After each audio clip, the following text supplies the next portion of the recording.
Train the muscles, not the joints. So welcome back to another Natural Gallant bodybuilding vlog. And today I'm going to be doing some legs, shoulders, and triceps. So it's going to be a little bit higher volume. I've talked to you guys a little bit about me going higher volume now. I'm going to be doing higher volume, although I am keeping the 2-day split frequency, right? So don't worry, I will have a 2-day split program at some point with higher volume as well for those of you that are brave and ready for it. Okay, take some time. So just so you know, those people out there that want to do a 3-day per week program, I do have a program available on my website right now. So that's right there. So you can get that. And I just want to give a shout out to Sasha, who's in Germany there. He's getting ready for a bodybuilding show and he's wearing one of my shirts. So guaranteed he's going to win. I mean, he's wearing one of the shirts. How can you lose? You know, how can you lose with that shirt on? It's impossible. So as you can see, I'm doing the Romanian deadlift. That's how I'm starting. Okay, so I'm just warming up the hamstrings. So one thing that's really important with the Romanian deadlifts is that you want to make sure those hamstrings are warmed up. You know, you keep the legs slightly bent, you keep the back flat or arched, and then you slowly move your way up in weight. You know, this is not something that you want to just put 4 plates on there and just give her, you know what I mean? Just to show off to your friends at a party. No, don't do that. Don't do that. If you're thinking about doing that, don't do that. I know that there was one guy that commented a while ago where he was basically doing a bench press contest with his friends when he was drinking, and it went horribly wrong and he got injured. So yeah, just a note to you guys out there that don't have common sense. I'm going to say, hey, please warm up first if you're going to do Romanian deadlifts, because the hamstrings are powerful. Okay, they do have some powerful fibers in there. They're fast twitch, so they injure easy if you don't warm them up. Super Smart Fit Tips with Jason. In case you're wondering, I'm stretching my hips out. The reason why I'm stretching the piriformis out is because that helps with flexibility in the hamstring, so that's what I'm doing here. Impressive, most impressive. So most of you guys don't know this, but if you stretch out the hips, the side of the glutes, and the piriformis muscle, which is what I'm doing here on the bar there by rotating my leg outwards. Of course, it'd be better if the bar was a little lower because I'm a little bit less flexible on the right side than the left here. But that will help alleviate some of the stress that the hamstring feels. So some people, when they want to loosen up their hamstrings, they just stretch their hamstrings. Actually, if you stretch your hips and your hamstrings, you will get a lot more flexibility in there and they will warm up much better. Okay, so that will help you become super flexible. Kind of like a, well, like a cat. Nom nom nom nom nom nom nom nom nom. So all kidding aside, I'm planning on doing a 315 for Romanian deadlifts today, so I'm warming up again with 2 plates, and sometimes I will do 2 warm-ups with this just in case. You know, it just depends on how tight my back feels, how tight my hamstrings are. You want to make sure everything is moving properly. And the reason why I don't like the stiff-legged deadlifts is because I've seen guys tear hamstrings doing it. You know, they lock the knees and straighten them right out. That's like a horrible type of movement in most cases. So you always want to keep a little bit of a bend in the knees because that keeps the tension more on the belly. When you bend the knees just a little bit, that keeps the tension on the hamstring belly and off of the tendon or the insertion of the hamstring right behind the knee. Okay, that's really imperative. It's really important because if you start, you know, pulling on that too much, you know, one day it'll just go pop and then that's it, done, right? So yeah, that's why I like the Romanian deadlift. It does encourage just a slight bend to the knee and keeping the back flat, and then you basically keep all the tension on that belly and you get great hamstring development from it. So it's actually a perfect bodybuilder exercise.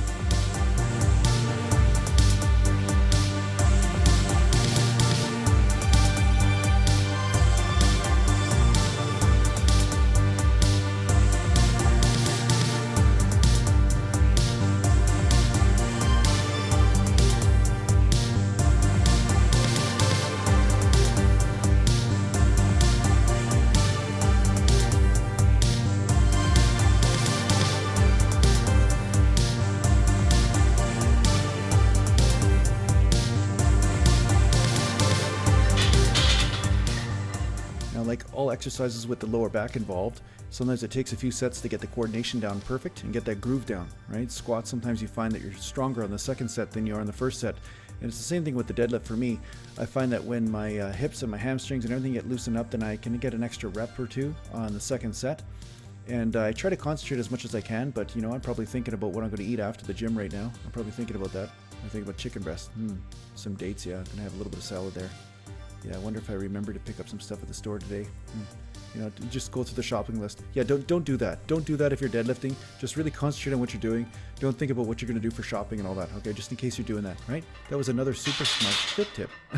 So here he is, he steps up to the plate. Jason Gallant, gonna get ready for the next set of deadlifts. Yeah, that stiff-legged deadlift, Romanian deadlift cross. I don't know what he's doing, but okay, he's getting tightened up in the grip here just because he's got a pansy-ass grip and he can't grip anything without the straps on it. What the, here he goes. He steps back, takes 2 steps, arches the back. Okay, now slowly lowers the weight. Okay, now up and down. Man, that ass is big. Okay, here we go.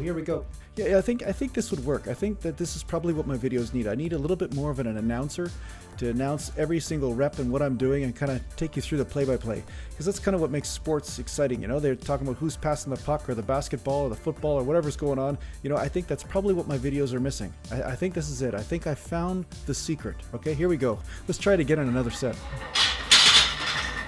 Here he is, Jason, the ex-natural professional bodybuilder, trained the muscles, not the joints. That's his motto. Yes, he is. He's a natural bodybuilder and he's strapping in there, and let's see if he can rejuvenate this pro career on YouTube. I don't know. Okay, let's see. Okay, wipes his nose, turns around. Okay, he's getting set. There's the lift. He steps back, nice and stable. He's looking down, wondering if he forgot to tie his shoes or not. Okay, here he goes. Up and down, nice and smooth movements. He's bowing to the bodybuilding gods right now, hoping on building some muscle mass. That's right, building that muscle mass, bringing it back up, trying to bring that back up, bring that hamstrings up, and my God, let's hope his ass doesn't grow anymore because it's huge. It is huge. That was a great set, and I guess he's going to have to celebrate with the patented natural Gallant bodybuilding dance, huh?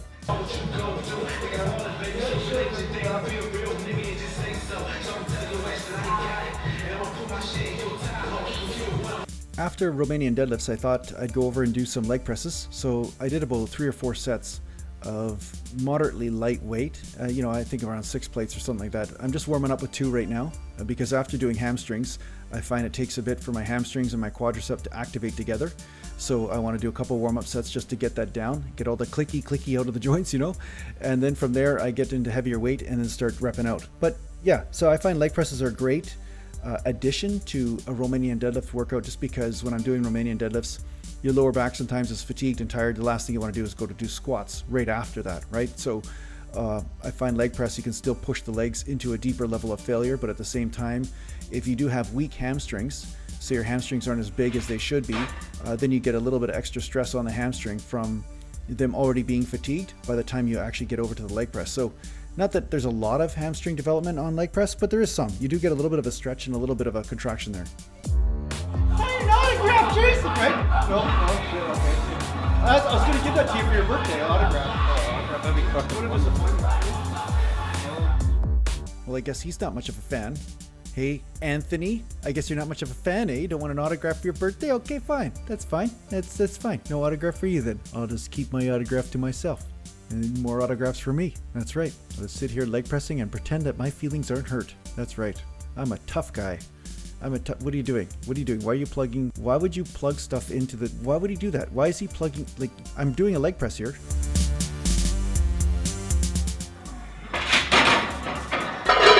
Personal space, man. Personal space. It's like, fuck, this guy steal my wallet while I'm doing leg press. As you can see, my concentration never deviates from the set. I still get the work done, you see? Even though I have these people that are plugging things in and taking care of their Wi-Fi's and their iPods and iPhones and whatever else they're doing, you know, but I'm sure he's just charging his phone. I get it. He's just charging his phone so he can watch more YouTube videos by Natural Gallant Bodybuilding. That's what that is. Okay, now I get it. Okay, now I understand the emergency. Okay, now I understand why he had to have that phone charged at that exact time while I was leg pressing. Okay, now I get it. All right, good. So as you can see, I'm doing about, well, I think I did around 4 or 5 sets. I don't know if I took all the footage from every leg press, but I did around 4 or 5 sets of leg presses. And what I'm trying to do is just really kind of burn the muscles out, really get them to a point where they're absolutely exhausted and fatigued. So if I have to take an extra day off a week, that's fine. So say I take 2 days off in a week, that's okay.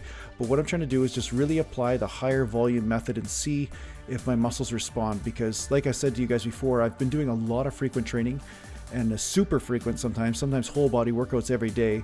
But again, there are different weak links that get addressed from that type of frequency as opposed to doing higher volume workouts with a little bit more rest, right? So you can always overtrain. Some people say that overtraining doesn't exist. Yes, overtraining does exist. So you want to sometimes back off on one principle and then add another one. So for instance, say you're doing whole body workouts all the time, you might want to go to a 2-day split and then just increase your volume. right? So you're actually backing off on the frequency a bit, but then you're increasing your volume because you can afford to at that point because you're getting an extra day rest, right? So sometimes you play around with these little principles in training, and then from there you find that perfect stimulus, the perfect type of stimulus at that time in order to get your body to adapt.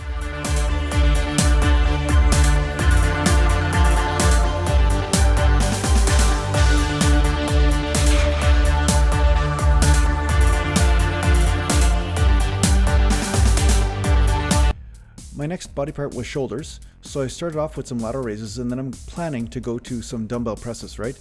And I'm just talking, of course.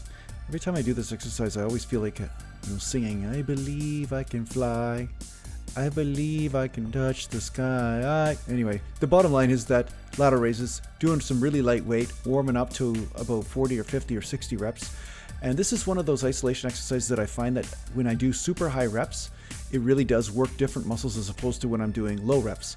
So I prefer to do both, not just one or the other. And sometimes I'll do high reps one workout and low reps the next workout. But I find that with high reps, sometimes I do get a lot of trap work. And that might be because I have a certain amount of instability in my shoulders from some of the hockey injuries and stuff. So my traps have to take over. It really just depends on your own particular situation. But the fact is that I find it is really good to vary the reps up with something like lateral raises. And the other thing I would say is that it's not really good to go into the 5 rep range with an isolation because you will tear something or pull something, or at least it puts a lot of stress on the joints because it usually helps when you have more than one joint to support a huge heavy weight. And the reason why is because when one joint kind of fails a little bit, then the other joint can kind of take up the stress. But with isolation, sometimes there's just a tug of war going on, and sometimes when the weight is winning, there could be a snapping, so I think I'm getting my point across. The bottom line is that heavy weight with isolations is not always the best thing, like 5 reps or 4 reps or something. So I would say or recommend that you should get at least 10 to 15 reps with lateral raises, if not 20 to 30 as a usual sort of protocol, right? Again, you have to go on the way you're built, but this is what I found for me for sure.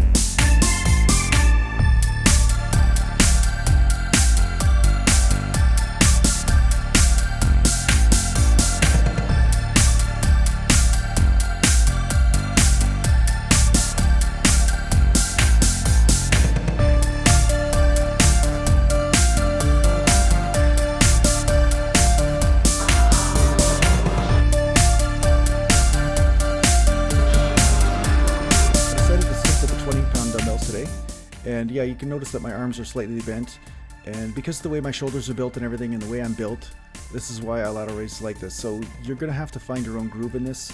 I find that slightly bending my arms seems to really be good for keeping the stress on the delts, so you're going to have to feel your way through this.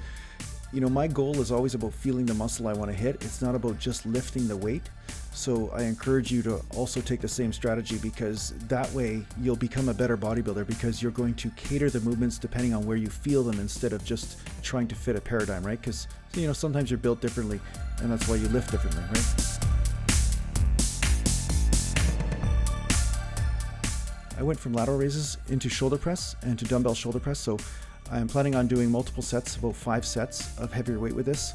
I'm trying to come up at the top and squeeze a little bit, and the reason why is not because I want to get more delt in here, but because I do want to get any little bit of chest I can, because once again, my biggest weak link is my chest. So I'm not worried about stretching up at the top a little bit. I'm trying to come up a little bit higher with the dumbbells, because there is a little bit of an incline happening here, because your bum inevitably scoots out from the bench a little bit, and I will get a little bit of the upper chest. Hey, head down. I'm doing multiple warm-ups just because I want to really warm up those front delts, and I'm also enjoying the feeling, to tell you the truth. Sometimes I do extra warm-ups just because I'm enjoying the process. I'm enjoying the feeling of the muscle, and sometimes using the lighter weight on the lighter sets, it's almost like a massage on the muscles. I really get that feel first before I decide to strain my ass off, So this is some way that I get myself mentally prepared sometimes. Sometimes I just want to get that groove down and just be sure about that groove before I start moving into heavier weight. And sometimes I just do it just because I enjoy it, So I guess I have a problem. I just really enjoy training. So here I am going to the 90s, and I'll be doing multiple sets with the 90 pounders.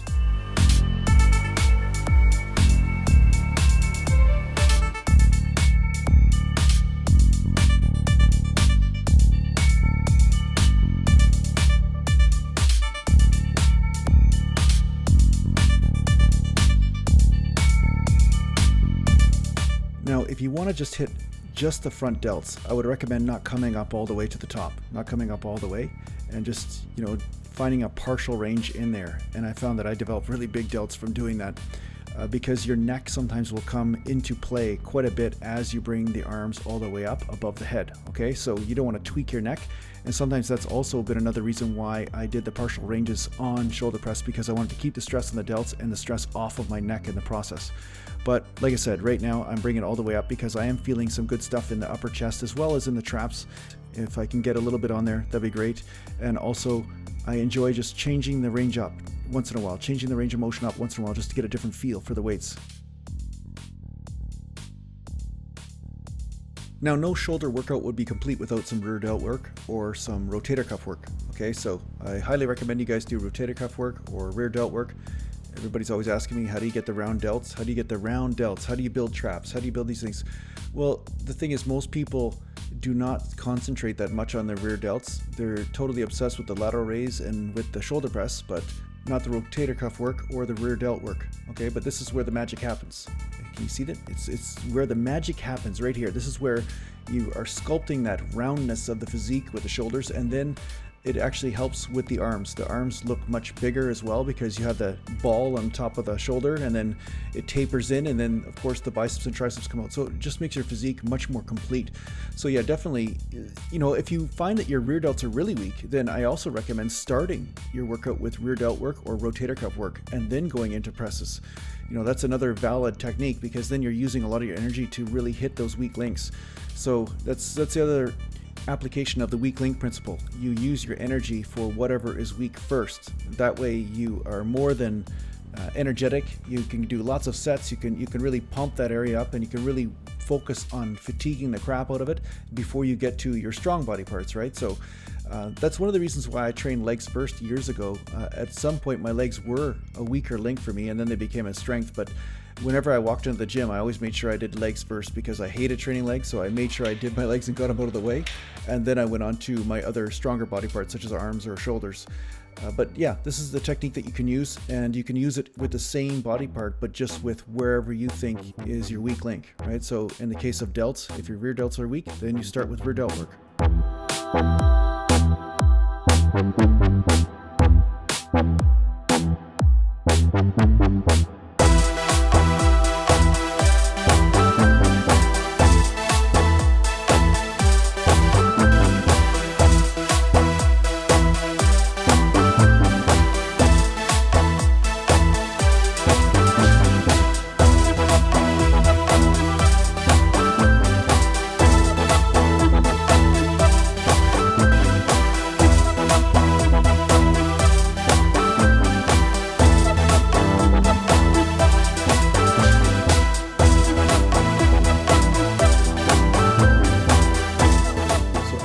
I'm training some, guess, triceps. Yeah, most of you guys know this, okay? You all know it probably. Some of you might not know it, but most of you know it, I'm sure. But anyway, yeah, I'm training some triceps, and as you can see, I'm sticking to some pretty lightweight. I'm just trying to make sure that I'm squeezing those triceps and not bringing the shoulders in so much. And I'm changing the angles, right? First, I step back a couple meters from the rack, or a meter or so, and then I step closer to hit another angle, and then I'll turn around and do a lunging tricep push out. Okay, so that same type of movement that I actually put on the Facebook page, the Facebook group. The reason why I like this is because you're just hitting the different heads of the tricep. You're just making sure that tricep gets to total failure, right? So once I can't do any more reps with a press down, I can still continue to do these tricep press outs.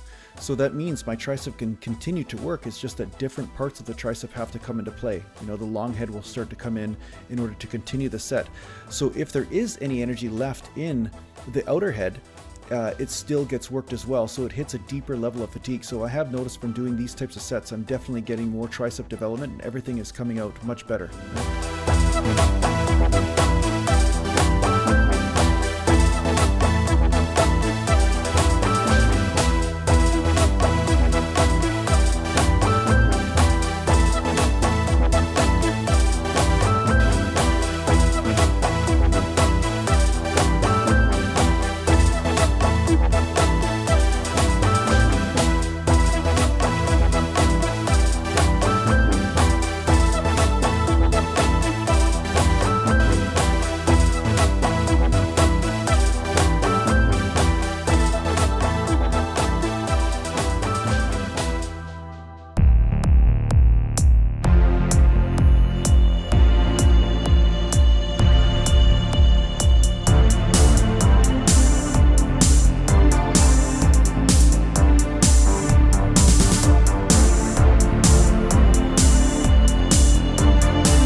So I'm ending off with the overhead tricep extension, and I'm going light for a lot of reasons. One of the reasons is that my triceps are totally dead. So I've been doing a lot of volume with different workouts. So even if I do chest the day before, I'm getting more tricep work from doing extra sets. So of course, doing some sets with triceps the next day, sometimes there's a little bit of a carryover from the fatigue from the chest workout as well. So, but ultimately, I'm getting a really good pump from the high reps.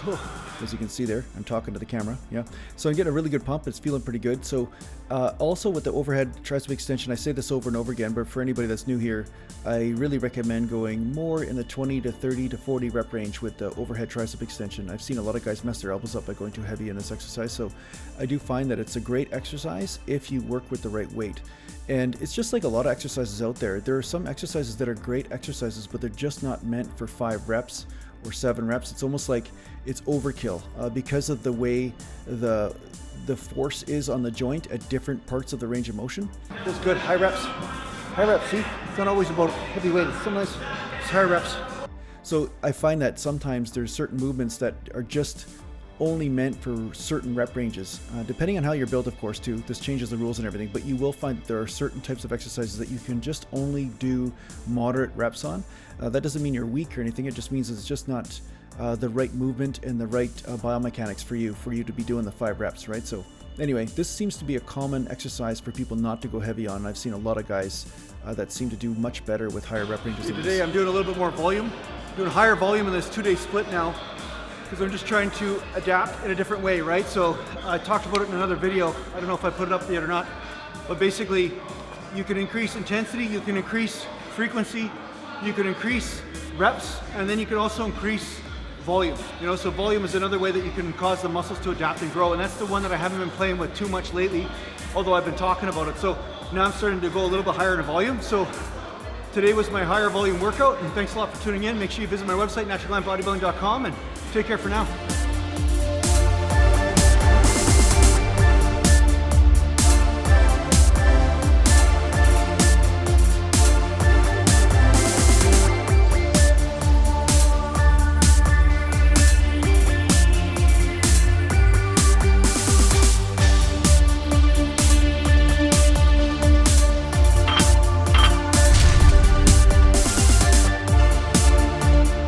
There you go, train the muscles, not the joints.